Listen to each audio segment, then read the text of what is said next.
Assalamualaikum warahmatullahi wabarakatuh. Selamat pagi anak-anakku semua. Bagaimana kabarnya? Sehat semua kan? Saya ucapkan selamat datang di sekolah baru kalian tercinta, SMP Negeri 1 Magetan. Kalian perlu tahu bahwa sekolah kita punya branding, yaitu kebinekaan, berbudaya lingkungan, dan kearifan lokal. Hebat kan?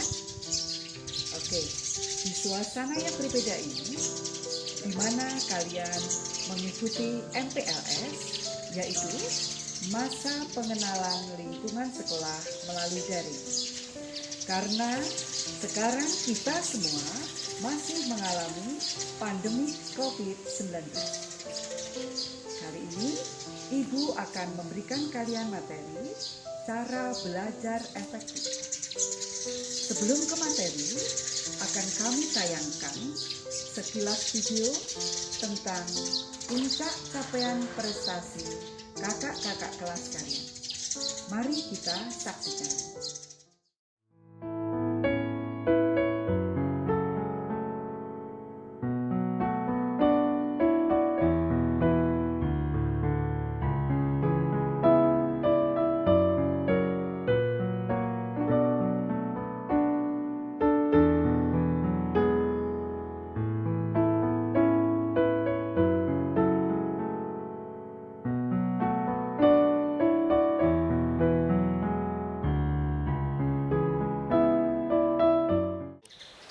Itu tadi video puncak prestasi yang sudah dicapai oleh kakak-kakak kalian.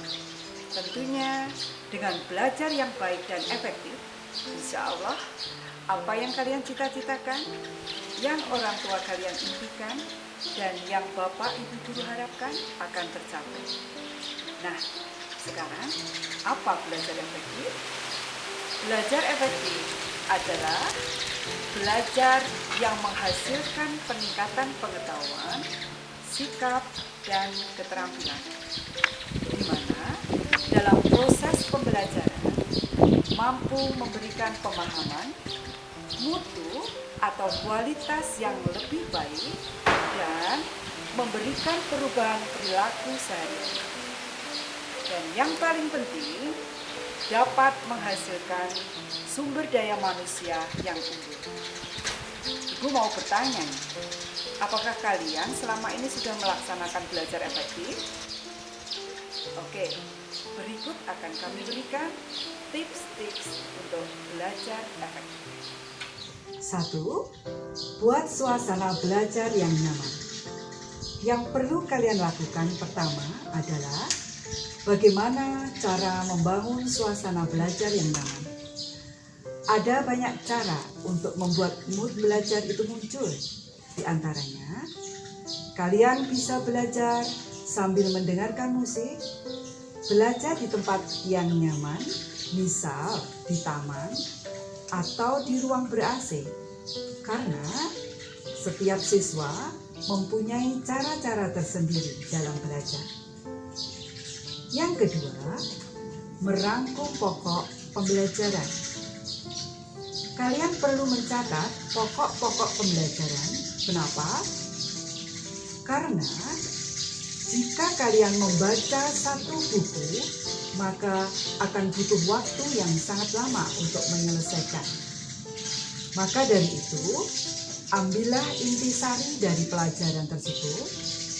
Hal ini akan membuat kemudahan bagi kalian dalam mengingat dan juga lebih mudah untuk memahami inti dari pembelajaran tersebut. Selanjutnya adalah belajar bersama. Metode ini sering dikatakan metode yang paling efektif karena dalam suasana belajar berkelompok yang cukup santai, otak bisa menjadi lebih rileks dalam menerima pelajaran atau materi yang akan diserap. Selain itu, hal-hal yang belum diketahui akan lebih mudah diselesaikan dengan cara bekerja sama. Maka, sangat dianjurkan untuk belajar bersama dalam menghadapi ujian atau ulangan.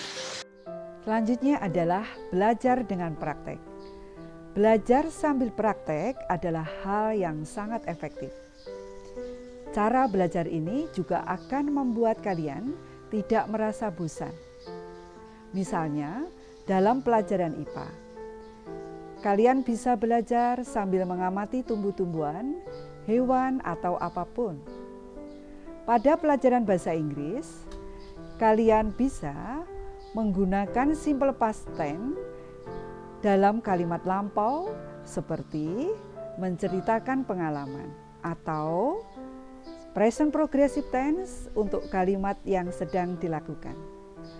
Dengan langsung praktek, kita bisa membuat cara belajar menjadi lebih asik. Selanjutnya adalah belajar rutin tapi jangan lama. Dengan rutin belajar, kalian akan semakin mudah mengingat hal yang sudah kalian pelajari. Yang perlu Anda lakukan adalah belajar rutin, bukan terlalu lama belajar. Seperti belajar pada saat pagi 30 menit, siang 20 menit, dan malam 1 jam. Cara ini sangat efektif dan pikiran juga akan tetap dalam keadaan rileks daripada harus belajar terlalu lama. Yang keenam adalah mengerti, bukan menghafal. Ya, hal yang paling sering kalian lakukan adalah menghafal dalam menghadapi ujian. Sebenarnya tidak salah, cuman itu kurang efektif. Untuk lebih efektifnya, kalian memahami teorinya, maka dengan sendirinya kalian akan ingat ketika ujian. Kalau kalian masih menggunakan metode belajar dengan menghafal, sangat disarankan untuk pindah ke metode pemahaman materi. Disiplin dalam belajar. Apabila kita telah membuat jadwal belajar, maka harus dijalankan dengan baik. Seperti belajar tepat waktu dan serius, tidak sambil bermain-main dan dengan konsentrasi penuh. Jika waktu makan, mandi, ibadah, dan sebagainya telah tiba, maka jangan ditunda-tunda lagi. Lanjutkan belajar setelah melakukan kegiatan tersebut, jika waktu belajar belum usai. Bermain dengan teman atau game dapat merusak konsentrasi belajar. Sebaiknya kegiatan bermain juga dijadwalkan dengan waktu yang cukup, namun tidak melelahkan jika dilakukan sebelum waktu belajar.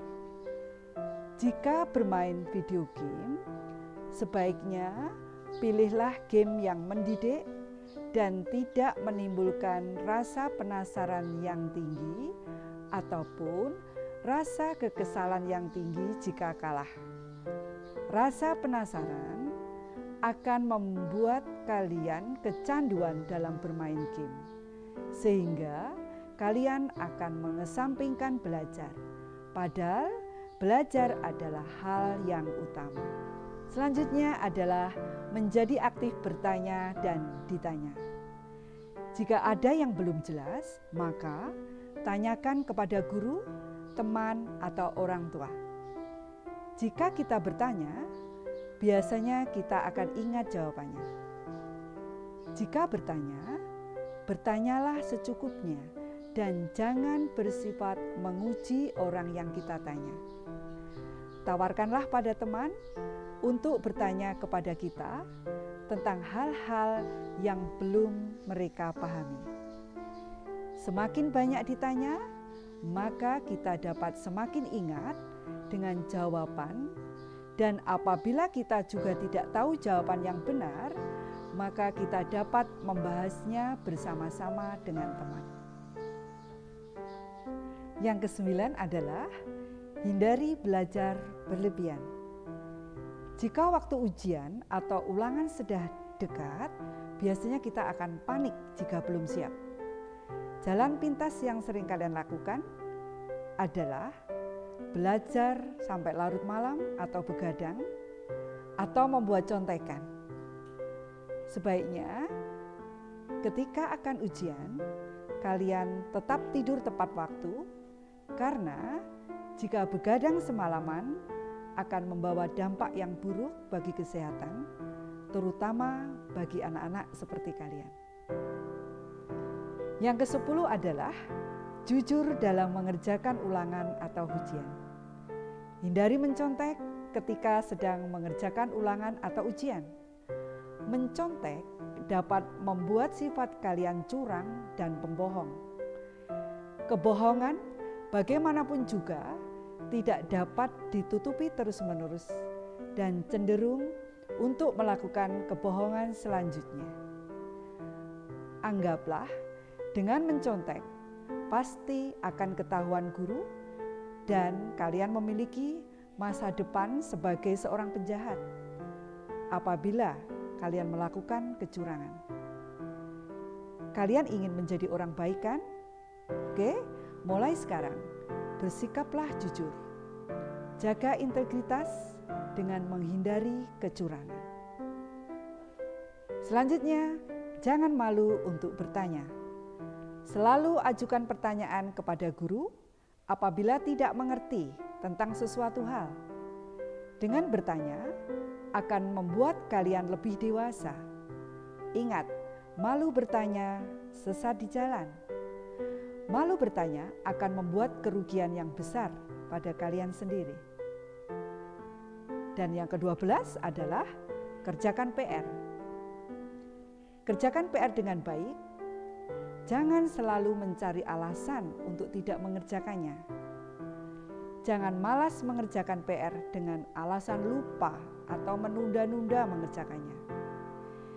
Enak kan kalau kita cepat mengerjakan PR, jadi masih punya banyak waktu untuk bermain dan menonton TV. Oke anak-anakku, selanjutnya adalah banyak berlatih pelajaran yang kurang disukai. Apabila kalian tidak menyenangi satu mata pelajaran, contohnya matematika, maka banyak-banyaklah berlatih menyelesaikan soal matematika atau belajar berkelompok dengan teman. Sehabis belajar, bisa bermain bersama. Selain itu, siapa tahu dari kurang menyukai matematika, kalian malah menyukainya dan bahkan menjadi pelajaran favorit kalian. Selanjutnya adalah ikutilah kegiatan ekstrakurikuler yang kamu senangi. Cari tahu kegiatan apa yang cocok dan yang kamu suka.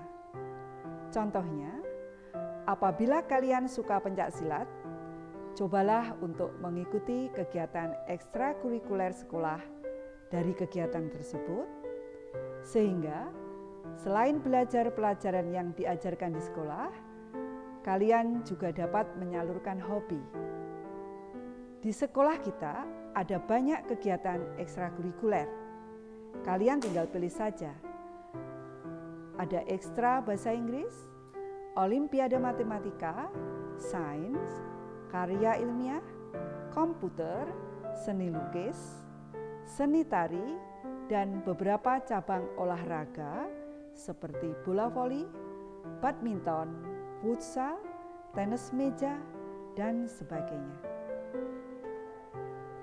Oke anak-anakku, yang terakhir adalah trial and error. Manusia juga belajar dari eksperimen pribadi. Mereka akan berusaha secara mandiri untuk memecahkan masalah yang dihadapi. Terkadang, beberapa kali dia melakukan kesalahan dalam memecahkan masalah. Namun, dia juga beberapa kali mencoba untuk melakukan kembali. Sampai pada akhirnya, dia mampu untuk menyelesaikan permasalahan dengan benar. Nah, kalian juga bisa melakukan hal seperti itu, yaitu melakukan eksperimen pribadi. Oke anak-anakku semua, itu tadi tips cara belajar efektif. Semoga bermanfaat bagi kalian semua. Semangat buat kalian semua di SMP Negeri 1 Magetan. I love you all. See you Wassalamualaikum warahmatullahi wabarakatuh.